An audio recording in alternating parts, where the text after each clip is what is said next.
மக்களை பார்த்தீங்கன்னா நம்ம இன்றைக்கி மிளகா பறிக்க வரோம். பாருங்கள், யாருக்குன்னு அந்த தடவை ஒரு ஒத்தை மட்டும் பறித்து முடிச்சாச்சு. இன்னும் இந்த ஒத்தை பறிக்கும். ஏன்னா கொஞ்சம் கொஞ்சம் தான் கிடக்குங்க. அன்றைக்கி காமிச்சோம்ல செடியில் அந்தளவுக்கு காய இல்லைன்ட்டு. பாருங்கள், இப்போதைக்கு பறிப்போம். கொஞ்சம் இருக்கிறத பறிச்சு வைங்களா, சாயங்காலம் டைவர் ஆயிட்டா இருக்கிறத கொஞ்சம் கொஞ்சமாக பறித்தவங்கன்னா கூட கரெக்டாக இருக்கும். அவ்வளோதான், காய் சரச்சரன்னு முடிச்சிடலாம். காயெல்லாம் வச்சு அப்படியே லைட்டாக சும்மா அத்தாலே போதும். மிளகு செடி பொறுத்த வரைக்கும் நம்ம லைட்டாக தட்டுனாலுமே செடி க்ளோஸ் முடிஞ்சு. இதெல்லாம் வாங்க பாருங்கள், கடக்க தான் செய்து இருக்க காயெல்லாம் பாருங்கள்.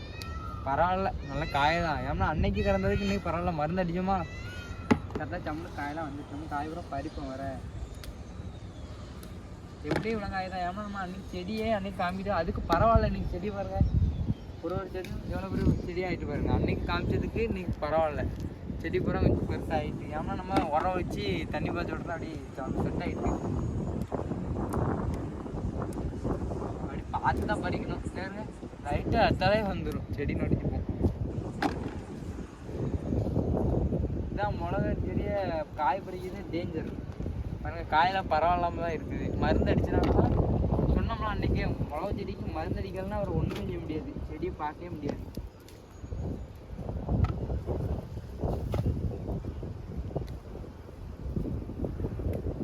இது என்னன்னு தெரில, இது ஃபஸ்ட்டே ஆச்சு இந்த மாதிரி தான். அப்புறம் மருந்து அடிச்சடி சரியாக்கிட்டு அதேமாரி மயில் குத்திட்டு நினைக்க. இது மயில் மிளகா கூட விடாது, நல்ல குத்தி அவ்வளோ தச்சு வரும்.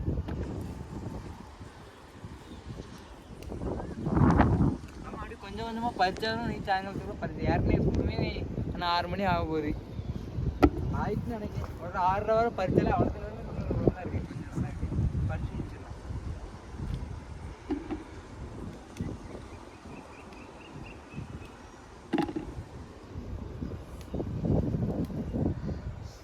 எனக்கு 2-3 செடியில் பரவாயில்ல. அன்னைக்கு ஒரு 5-6 செடி பறிச்சே, ஒரு ஒத்த பறிச்சே இவ்வளோ காய் தான் வந்துச்சு. இன்றைக்கி பரவாயில்லாமல் இருக்குது. 2-3 செடியில் எல்லாம் காய் தான் இருக்குது. பறிச்சே இருப்போம். அப்படி கணக்கதை மட்டும் பறித்தோம்னா போட்டு விட்டுலாம்லாம். மிளகா இடையில நல்லா ரேட்டு போயிட்டு தான் இருந்துச்சு. இப்போ எப்படி போகுதுன்னு தெரியல. ஏன்னா நம்ம போட்டு வேறு விடலையா, பார்த்தா தான் தெரியும் ரேட்டு போதோ போகலையோ. நம்ம கடமைக்கு பறிச்சா வளர்த்து விட்டுருவோம்.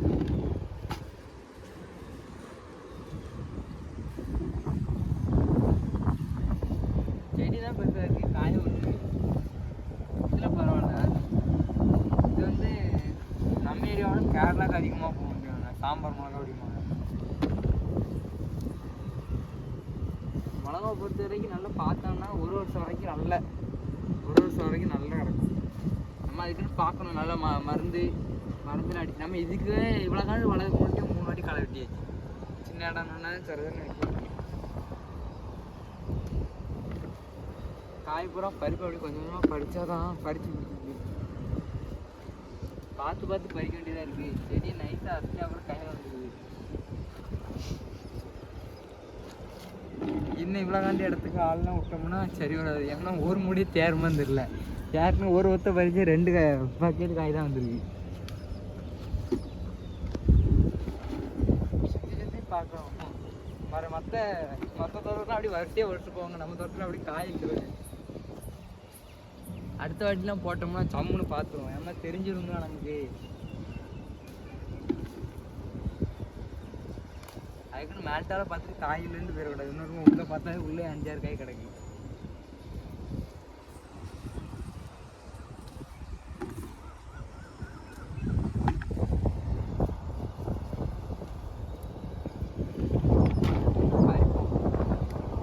நிறைய பறிச்சுன்னா அதே மாதிரி மற்ற வெண்டைக்காய் சாக்கோட இந்த சாக்கு வந்து பெருசாக இருக்கும். ஏன்னா வெயிட் கம்மி. வெண்டைக்காய் ஒரு காயை வச்சாலும் லட்சம் இருக்குது. இது வெயிட் கம்மியாக சாக்கு பெரிய சாக்காக இருக்கும். நம்ம ஒரு சாக்குக்குள்ளே நல்ல இதாகிடும். பறிச்சுட்டு அப்படியே பறிப்போம். பார்த்து பறிச்சாங்களா கரெக்டாக இருக்கும். பயமாக இருக்குது செடியை பிடிச்சி போட்டு விடக்கூடாதுன்ட்டு. வீட்டில் நம்மளை நம்பி ஒரு வேலை பண்ணாங்கன்னா ஒரு ரொம்ப நாசம் பண்ணி போட்டு போயிடக்கூடாதுல்ல. பார்த்து அப்படியே பத்திரம் பறிப்போம். காய் கிடக்குது, பரவாயில்ல. இது இன்னைக்கு எப்படியும் ஒரு 1/2 மூடை சேருன்னு நினைக்கேன். 1/2 மூடை சேர்ந்துச்சா நல்லாயிருக்கும். இப்போ தானே பறிக்க ஆரம்பிக்கிறதுனால ஒன்றும் பிரச்சனை கிடையாது. நம்ம நிறைய இடம் போட்டு அப்படி காய் கிடைக்கலாம் வருத்தப்படலாம். பாருங்க எண்ணி பார்த்தா 5 ஒத்தை, கரெக்டாக 5 ஒத்தை. அதுலேயும் இந்த வருஷம் பாதி ஒத்தை. இப்படி இருக்கிறதுல நமக்கு வருத்தப்படும். அதுமாரி கொஞ்சம் போடுறதுல இன்னொரு காரணம்னா, கொஞ்சம் போட்டு நடக்கிறதுல மருந்து அடிக்கிறது வந்து நமக்கு நிறைய செலவு மாதிரி தெரியும். இப்போ நிறையனா செடிப்புறம் கையிலே வருது. கொஞ்சம் போட்டோம்னா மருந்து செலவு நிறைய வருதுன்னா ரொம்ப நமக்கு ஒரு மாதிரி தனியாக சுற்று ரொம்ப அதிகமாக போன மாதிரி தெரியும். ஆனால் அதே இப்போ நிறைய போட்டு வைக்கலாம் ஒன்றும் தெரியாது. ஏன்னா மொத்தமாக சுட்டு எதுவும் கிடைக்கும். அதனால் நாங்கள் இந்த கடை போய் செடியெல்லாம் பார்க்கணும்.